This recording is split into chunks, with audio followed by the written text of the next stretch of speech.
Welcome back once again to the Shepherd's Podcast. It's me, Daniel, co-host number 2, giving you guys the heads up that we're going to be tuning back into part 2 of the conversation with Pastor Jamie Barfield and Pastor Jerry Madden in Myrtle Beach, South Carolina. Remember, for those of you that tuned in last week, we did have a little bit of issue on the master on the video. Nothing we can do about that, but the sound's great and the conversation's even better. I know you guys are going to enjoy. Take a few minutes at the end of this video, go to the Shepherd's Gathering .com and register for our upcoming conference, April 27, 28, and 29. We look forward to seeing you there. I'm going to take you back into the conversation with Pastor Jamie Barfield and Pastor Jerry Madden. Enjoy. Yeah, early on, I didn't know Jerry Madden. I knew of Jerry Madden. I knew the aura of Jerry Madden when it walked into the room. I didn't know Jerry Madden until I served on the council with you. And I tell everybody, I love me some Jerry Madden. He is amazing, and he's a straight shooter. You don't play. This is what it is. I mean, you play around a lot, but you're not like no. This is how I feel. You don't have to worry. You don't have to guess. But one of the things, we were having a conversation one day, and it was about this, because for me, there's a lot of projections about what people think I aspire to be. Okay. And we were talking one day, and you said very similar to that same conversation. The highest calling is the role of pastor. And I never heard a successful pastor say that, and not with also but if God ever leads me elsewhere, then I'll go. And you said it with such confidence, like, no, I'm retiring here. And I was like, yes, Lord, that is what I want to be. I have no desire to go through that journey. I want to retire here doing what God has called me to do. Now, I believe in the gift of administration. No doubt. And I think a denomination needs people in that. 1,000%. One of my criticisms of us will be, we have taken some of our best pastors and best put them in positions where their gift is gone. Mm-hmm. And many times they struggle in those positions because that's not their gift. Right. But the way we've set our hierarchy, that's the role. Might have been before your time, but Maxwell did a study for the Church of God. I heard of the study. It was before his organization. Yeah. I think Lamar Vest was general overseer. Yeah. And the consensus of his report was, your paradigm has to shift upside down, because your leadership, you've put leadership up here, and you need to flip it where the leadership is down on the field. That's all I'm saying. Of course, we paid a lot of money for that and then filed it away and never did anything with it. Yeah. That's all I'm saying. I'm saying let's put it down where the work's being done. Mm-hmm. As far as youth director, I mean, we could look at it in South Carolina at some point in time if we want to. And at some point in time, the money may dictate that we have to look at it. But you have 3 directors, and I think we could easily function with 2. And that's no insult to any person. I think we could do this. Mm-hmm. And we may have to tighten our boots up a little bit. We may have to do some things, but we could do it. No, you wouldn't have to tighten up too much. Here's the other thing. Another secretary? What would? Well, you got a secretary. Got a secretary. Here's the thing. It would. See, now, I don't know. I'm trying, y'all. I'm trying. Here's the thing. The other thing it affords. You have a South Carolina person in that position. Yeah. And it's not because we want it. It's they know us. They get us. They know who we are, and that just makes sense to me. Yeah. See, part of this whole thing of don't you want to get in the system, and why would I want to go be? With no offense to David Kemp, because I love David and I appreciate what David's doing. 1,000%. I wouldn't be comfortable as the overseer of Michigan because I don't know Michigan. Right. I don't know Michigan people. How can I? And David's done it well, and so hats off to him. But I think that's his gift. Mm-hmm. I don't know Michigan, but I know Greer, and I know. So that's where I'm at. For one of the first general committees I was asked to be on. It was a little ad hoc committee from the I don't remember, it was the executive committee, I guess it was, and me and Raymond Culpepper and Jimmy Smith were to be on this committee to evaluate the salary structure for state youth directors. Wow. And evangelism Full circle directors. here, right here. Yeah, that's one of the first ones. We met at the old Holiday Inn on the Hill in Cleveland, Tennessee. Yeah. You were probably at Lee going to hear Mark Williams preach at South Cleveland, while you're sitting on the front row, googly-eyed, trying to figure out what that man was talking about. I get it. Googling worked. We You're didn't like, have Google back then, but Well, we go into this meeting and they talk about the salary structure for the youth directors and evangelism directors for the states. And so, these two guys, they're up there, and I'm just this new little pastor at this church. And so Raymond finally looked at me and said, "What do you think?" And I said, "Well, I think the state ought to decide what the salary is for the youth director and the evangelism director." He kind of backed up like this. He said, "Really?" I said, well, think about it. The state knows what their budget is. Mm-hmm. They know what they can afford. And then there's a reality here that to live in South Carolina is much cheaper than living in New York. Right. So if you set a general salary, you can't set one that's going to apply to both of them.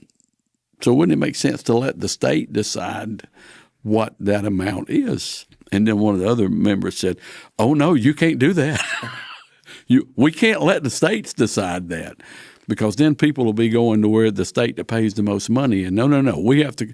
And you suddenly see the difference in the mindset between the hierarchy of the organization and the grassroots. But that was the first committee I was on. Let's talk the Aura General Assembly. General Assembly's coming. It is coming. It is. Mickey Mouse, you're going to be so happy. I'm about to say, my wife is thrilled. You're going to be so happy. My wife's like, I am not going to assembly, but I am going to the assembly.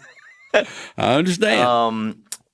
So let's talk a few things here. Number one, Council of 18. Yes, sir. You are on the council. This is your second time on the council. Third time on the Council of 18.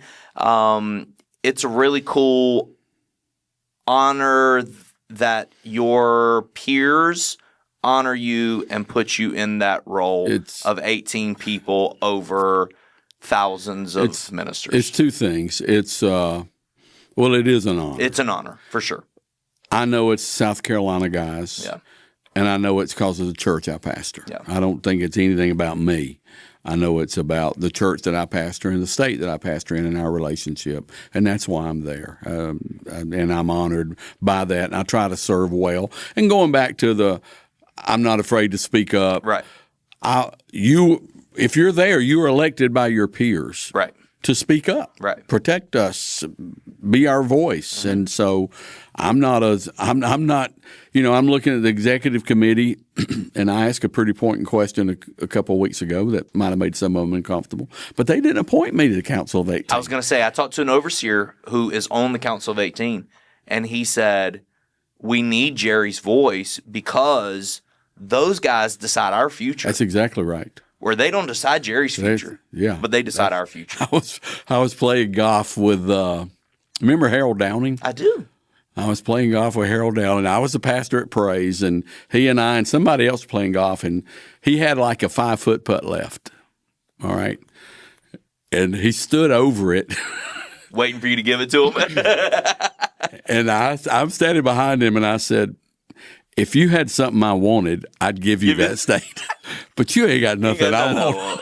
Put the thing. He missed it. Did he pass away recently? I don't know that. He passed away recently. I don't know or that. I know he was very sick. He didn't pass away. But anyway, yeah, when you're elected to the Council of 18, especially as a pastor, you're there to represent. Mm-hmm. And so to ask those hard questions, that's why you're there.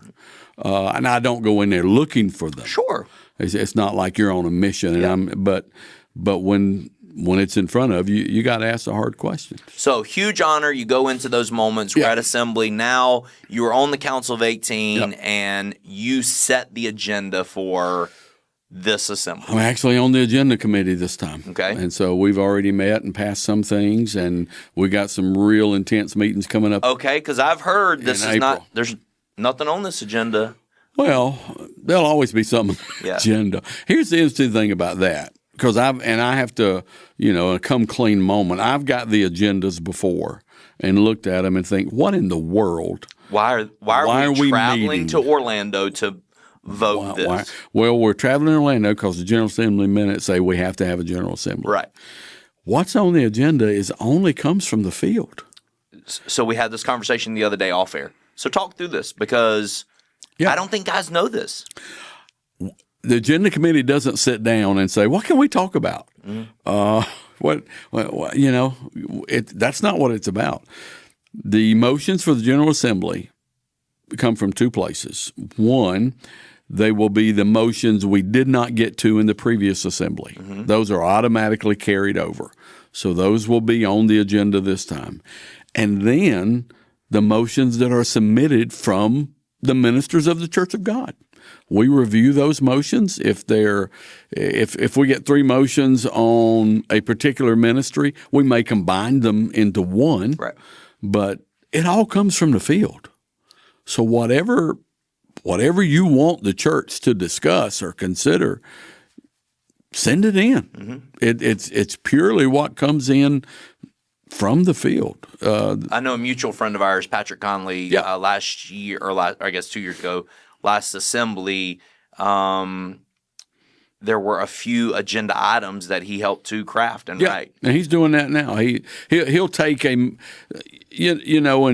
don't be afraid just to send in as best you can word it your motion. Yeah. Because we have wordsmiths and we have parliamentarians who will reach for the general idea and try to put it in an acceptable format. And that's what Patrick does. I've got a motion I've served on the International Restoration Committee 3 times. Okay. This is my 3rd time. Restoration meaning somebody has lost their license for whatever reason. Taken away. They have to go through restoration. The Restoration Committee is the last group that reviews it before the International Executive Council approves it. Okay. Or doesn't approve it. And so we noticed an inconsistency. There's 3 ways to lose your license. In 2 ways, if your license is lost, the state council has to sign off on it. On one way, which is the most egregious way your license is lost, state council doesn't have to sign off on it. So I've crafted a motion that no, state council needs to sign off on all state or regional council, on all candidates. They're the guys in the state. A state overseer can be brand new and not know anything about circumstances. State council is going to have a good knowledge of what's going on. And so totally makes sense. Just make it consensus. All 3, they have to sign off on it. Patrick is word crafting that, and so that'll be on there. So that's how motions are. So everybody listening, if there's something you think the church should consider, make the motion and get it in because now it's too late for the bylaw issues. And there's a couple of bylaw issues that we did approve. It's nothing earth-shattering. I think one of the bylaws is that if you want to change the Declaration of Faith, you have to serve it by putting notice in the Evangel, certain issues. Well, the Evangel's not printed as much as it used to be, so we have to clean all that stuff up. But no, get it in.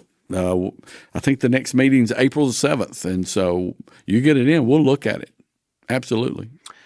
And it's your agenda. So interesting. I don't think people understand that. I think that is so interesting. It's your agenda.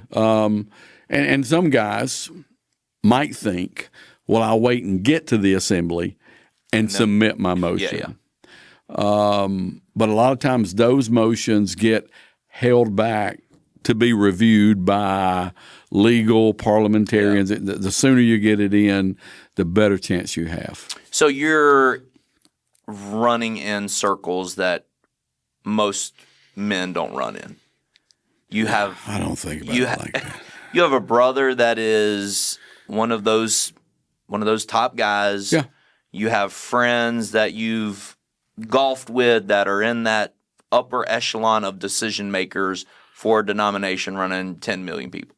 Okay. So do you get the phone calls going into – I think if I'm a pastor of 100, a young guy, here goes the question I would want to ask you. Do you get the phone call saying, hey, we're pushing XYZ, pass that around in your voting block going into assembly? No, never got that. I don't either. Never got that. And I know there's the idea of conspiracies. I've never got a formal phone call of, hey, we need you to do this and we need you to do that, especially not from anyone in an elected office. Most of that comes from pastors talking together about, hey, this is what I think. Let's you have your groups and okay, let's push this or let's push this. And now we all know there are voting blocks in the organization, and you'll see it at the assembly. And the sad part of that is, if you're not part of one, you probably are going to be outvoted on everything. Yeah. In the last few years, we have tried to talk. When I go to the assembly or any time I vote, first of all, what's right according to Scripture? Mm-hmm. What do the minutes say? What's best for my people? What's best for the state I'm in? Yeah. That's kind of the criteria that I try to go by. But no, I've never gotten an arm twist or anything along those lines. Going in the last assembly, some of the guys were surprised that Gary went up, but a lot of us in South Carolina began to converse and say, hey, maybe he's our guy. He's a local boy. Here we go. He's one of us. He's one of us. You vote for who you know. Right. You vote for who you have. You're talking about relationships. You vote for who you have relationships with, that you've come to learn to trust, and hopefully you don't vote for those that you may have concerns about. Yeah. And honestly, last year's assembly was not a great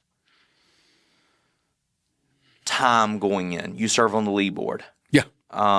Going into assembly, there was chaos. Yeah. It felt like there was chaos, and then we got to the assembly, and you saw there's not chaos. No. There were just some barking dogs. We spend way too much time on social media, and we put way too much credence on what's posted on social media.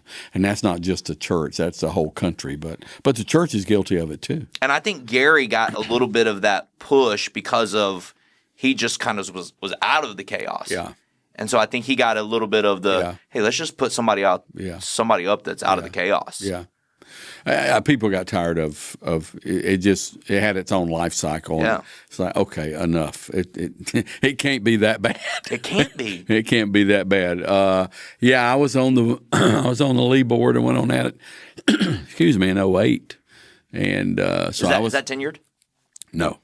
And so I was there in the great years, and then there were some years that weren't great, and there was a lot of there was some truth in things being said, and then that truth was really blown out of proportion. Probably the hardest meetings I've ever had have been in the lead boardroom. Wow.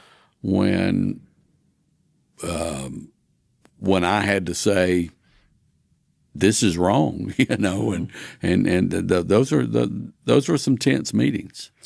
Back to voting blocks. How about on the state level? Do you walk into your ministers meeting and you go, hey, my retired ministers, y'all are coming. I want to see XYZ happen? No. Yeah. No. Now, if someone calls me and asks me an opinion, I'll give them my opinion. 1,000%. And if the staff says, Pastor, state council, who's good, I'll probably just say, well, this is who I'm voting for. Yeah. But I never have 12 names. Yeah. I'll wait and see, just like everybody else. Yeah. But no, I don't get those calls, and I don't hand out a list to my staff. The very first ministers meeting I was ever a part of. I cannot think of the guy's name. Old retired guy. He's probably dead now. Me and my dad walked in. My dad said, "Watch this." Where was the meeting? It was at Florence. No, it was at the one that's on the same road as the campground now. Donaldson, the old Donaldson Church. No, the other way towards Simpsonville. Maybe it is Simpsonville. There's is there a road down there? Simpsonville Church, yeah. So I think it was there. Okay. Anyways, we're at ministers meeting, and my dad said, "Watch this. Hey, brother, how you doing? Good to see you." This old guy, and he said, "Hey, got two of my boys here with me. It's their first ministers meeting. So nice to meet you." He turns back around. The old guy turns back around. All of a sudden, he turns back around to us and hands us a sheet of paper with his number on it, and it says, "Hey, If you guys are wondering who to vote for state council, put me down. And I thought, that is so interesting. Yeah. I think there's something in the Bible about that. Not aspiring to. It's the system. It's the system. It's sad. It's and anybody who thinks they want to be on the state council, I'll tell you, as a general rule, I don't vote for people who are running. Yeah. Yeah. If you are running for a position, you're not going to get my vote. Yeah. If you're open and willing, that's a different conversation. But if you're running for it, So obviously, I know all the ins and outs of the state council serving there, but Council of 18, I've heard you say you have some statements about maybe the glamour of the role not matching the impact that the role may have. Well, it is an honor. It's an honor for sure. It's the highest elected office that a pastor can serve in. Our highest elected position. Now, of course, now that's been broken, but we might talk about it in assembly or not. I don't know. I'm waiting on that motion to drop. Yeah.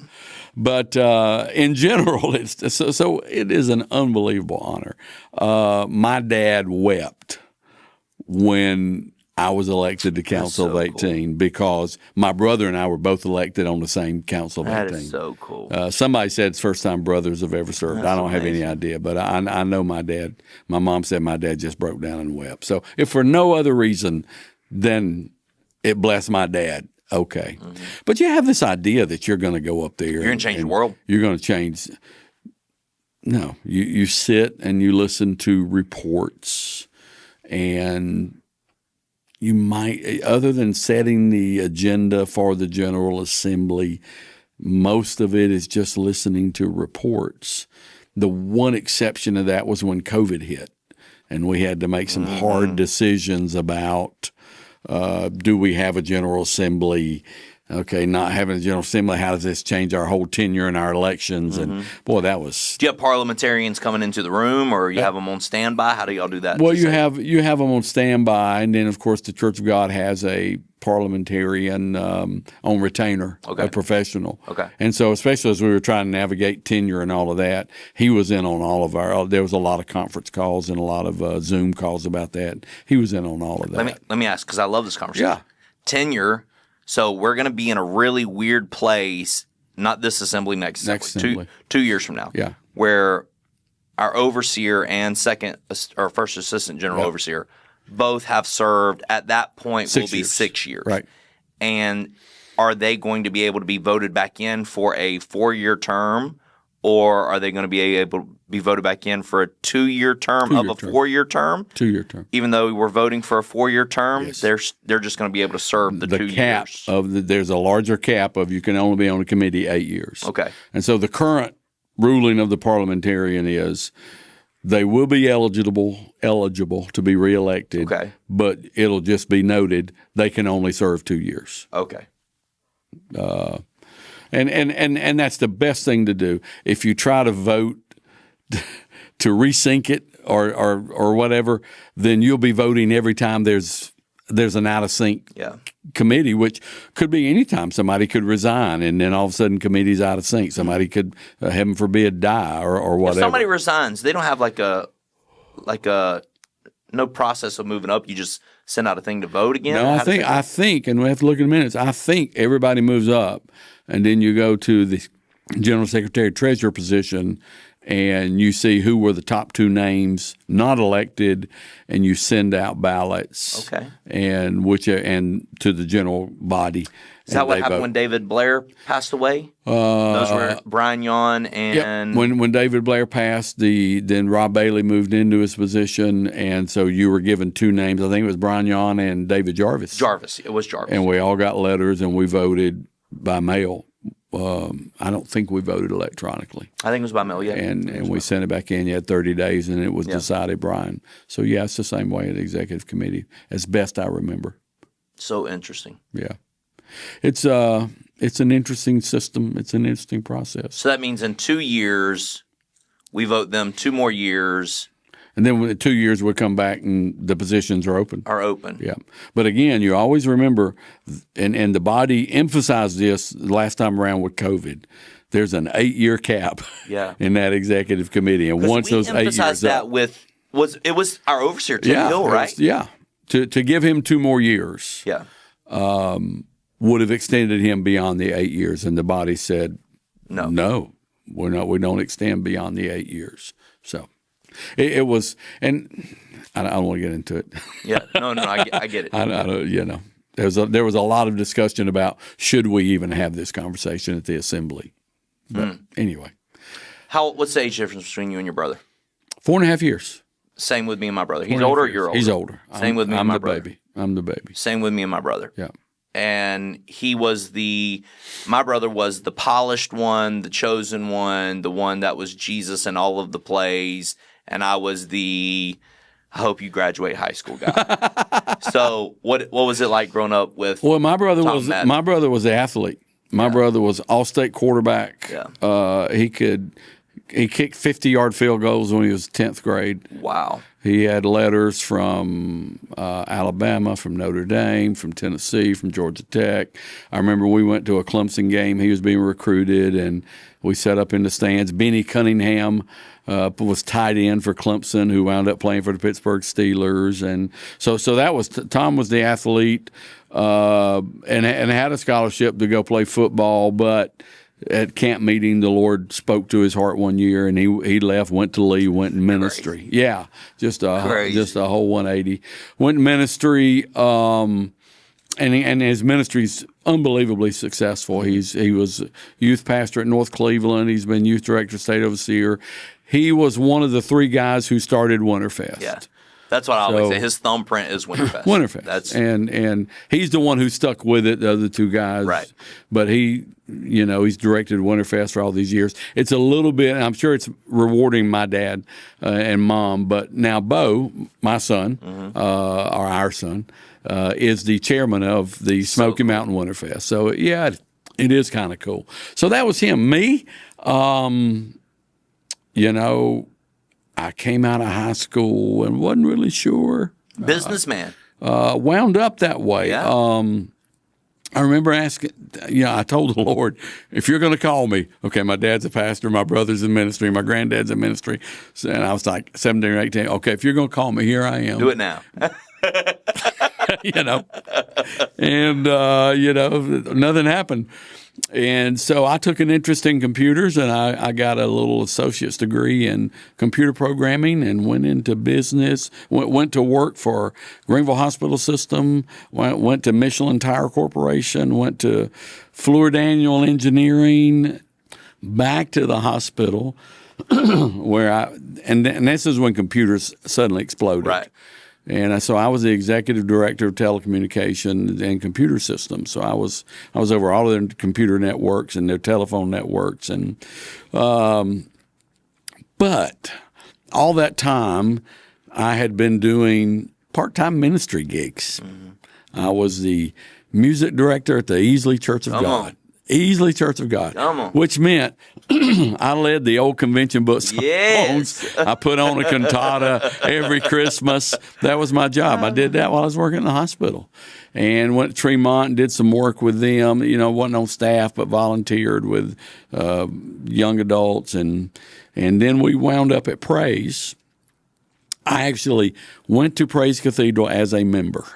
Okay. Now, long story short, I didn't want to go. Yeah.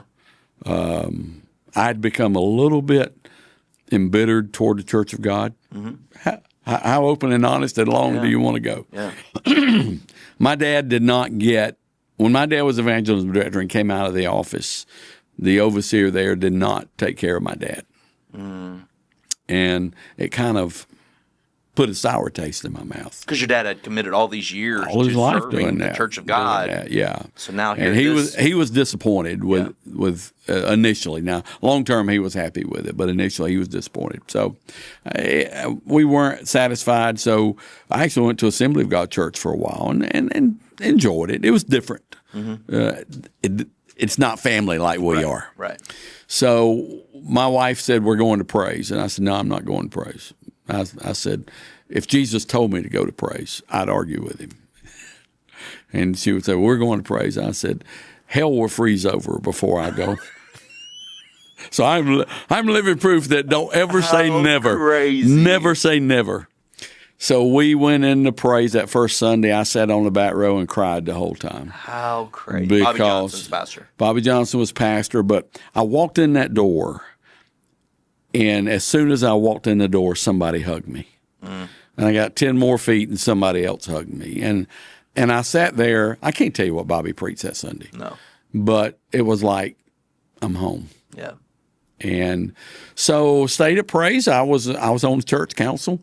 Darrell Croft was the children's pastor. Okay. Darrell went to the Winsboro Church of God as pastor, and Bobby Johnson came up to me and said, would you be the part-time children's pastor? And Dad always said, whatever needs to be done, it's what you do. And so I said, sure.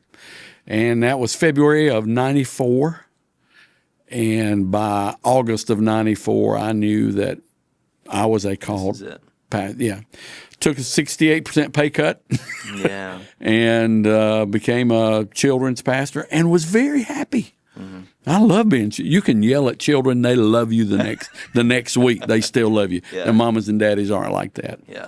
But stayed at Praise. Bob, Chris Starr was the youth pastor. Yeah. He was on your podcast, and he was my neighbor. We lived in side-by-side parsonages, and our kids grew up together, and he wanted to go start a church, and he did. And about a year later, Bobby said, I think I want to retire, and I was the only one left. So I was one of the first associate pastors to become pastor.